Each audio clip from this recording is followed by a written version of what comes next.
We're here to talk about the birds and the bees. And butterflies. With Isaac from Spring Gardens Nursery. Isaac, talk to me about these pollinators. This is one of my favorite pollinators. This is a cigar plant, and you can see it's got a long tubular flower. Okay, and who likes that? Butterflies, hummingbirds, because they can stick their beak in there and get the nectar. Okay. This is another great pollinator. This is a dwarf bottlebrush. Gorgeous, you can see that. Butterflies, love that.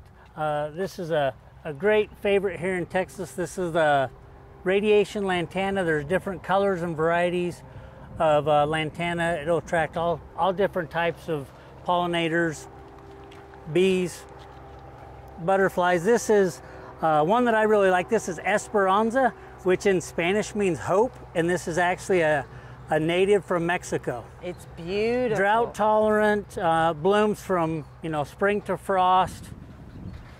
It's a great pollinator, very resilient. And these are beautiful pollinators. So why do we want pollinators? Well, I love to see the birds, the bees, the butterflies. I love to see nature. What about any insects? Do they like these?